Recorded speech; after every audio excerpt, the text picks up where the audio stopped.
진시황은 불로 장생초를 손에 넣기 위해 온갖 미신과 전설들을 찾아다녔다. 방술사들이 황해를 넘어 있는 삼심산에 불로 장생의 영약이 숨겨져 있다고 말을 하니 진시황은 방술사 중 한 명이었던 서복에게 영약을 찾아올 것을 명령하였다. 하지만 서복은 진시황이 내려준 인력과 재물을 들고 떠나서는 다시 돌아오지 않았고, 이에 진시황이 노생이라는 다른 방술사를 같은 곳으로 보내었다. 노생은 삼신산 중 하나인 복례산에서 선문고라는 선인을 만나 철록 비결이라는 책을 얻어 가져왔다. 책에 담긴 뜻을 해석하면 불로 장생의 비결을 얻을 수 있다는 말에 진시황은 당대 모든 지식인들을 동원하여 철록 비결을 해독하고자 하였지만 그 누구도 고서의 내용을 설명해내지 못하였다. 오랜 시간 끝에 얻은 것이라곤 망진자우라는 글귀 하나뿐이었으니 진시황은 이를 진나라를 망하게 하는 것은 흉노다라고 받아들여 그날부로 외력을 막고자 길고 거대한 성벽을 짓기 시작하였다. 그것이 바로 만리장성이다. 이는 만리장성에 관한 가장 유명한 야사인 시황제 설화입니다. 만리장성은 몇천 년의 역사를 자랑하는 유적지답게 전해져 내려오는 전설이나 민담이 굉장히 많습니다. 고대 중국 요괴 중에는 모인이라고 불리는 온몸이 털로 뒤덮인 괴인관이 존재하는데요. 이 모인의 유래는 만리장성에서 비롯되었다고 하죠.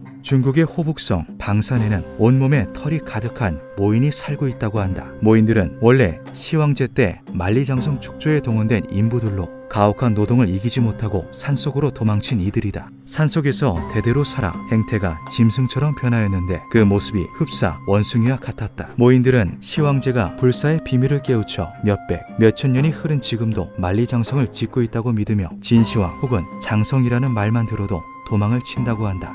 놀라운 것은 설화 속에 등장하는 모인을 진시황이 직접 목격하였다는 문헌 기록이 존재한다는 것입니다. 어떤 사람들이 달팽이 모양의 배에서 내렸는데 키가 크고 몸이 짐승의 털로 가득했다. 시황제는 그들을 두 눈으로 목격하셨다. 스불기는 고대 중국의 민간사를 모아놓은 기록서입니다. 그 진위 여부는 확실치 않지만 문헌에서 언급하는 사람들은 모인으로 추정되며 진시황이 이들을 직접 목격하였다고 적혀있죠. 모인 설화는 진시황의 폭정을 비꼬기 위한 가상의 민담이라고 알려져 있으나 일부 사학자들은 이것이 실화의 모티브를 두었을 가능성이 있다고 말하기도 합니다. 만리장성을 짓다가 도망친 노동자들이 무리지어서 깊은 산속에 마을을 형성했을 가능성이 있다고 주장한 것인데요. 일상적인 생활을 영위하지 못하고 쫓기는 삶을 살다 보니 머리와 수염은 덥수룩해졌을 것이며 먹을 것을 구하러 간혹 거리로 내려온 것을 목격한 사람들로 인해 모인이라는 요괴로 불려 괴소문의 주인공이 된 것이죠. 당시 진시황이 축조하던 만리장성의 노동 강도와 환경은 아주 열악했다고 합니다. 작업 중 죽는 인원들이 하도 많아서 무덤 장성이라고 불릴 정도였는데요. 그렇게 죽은 노동자들은 장성 안에 넣어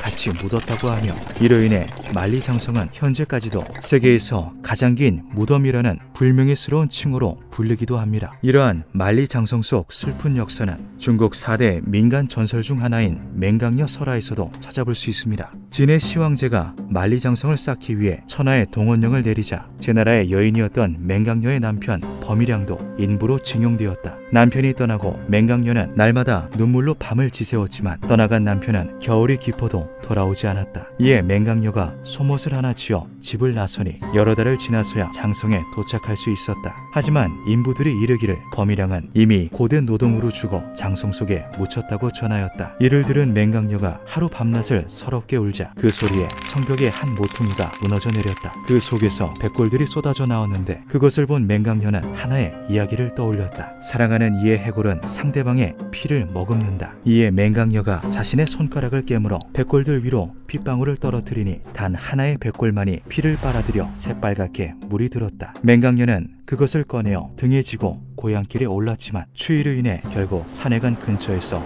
눈을 감고 말았다. 그 모습은 남편의 백골을 꼭 끌어안은 채였다. 이 소식을 전해들은 마을 사람들이 그들을 장사 지내고 그곳에 맹강녀의 사당을 세워주었다. 판본마다 이야기가 조금씩 다르지만 맹강녀 설화 역시 만리장성을 무리하게 축조한 진시황의 폭정을 전설의 형태를 빌려 표현한 것으로 여겨집니다. 모인 설화, 맹강녀 설화 모두 가상의 이야기일 수도 실화를 바탕으로 둔 이야기일 수도 있는 것이죠. 현재 만리장성은 유네스코 세계문화유산으로 등재된 유서 깊은 역사 유적지지만 당시의 만리장성은 서민들의 목숨을 대가로 세워지는 거대한 비석이나 다름없었습니다. 장엄한 역사와 슬픈 전설을 함께 가지고 있는 인류 최대의 성벽 만리장성, 그 희생자들을 기리는 제사는 현재까지도 이어지고 있습니다. 기묘한 밤이었습니다.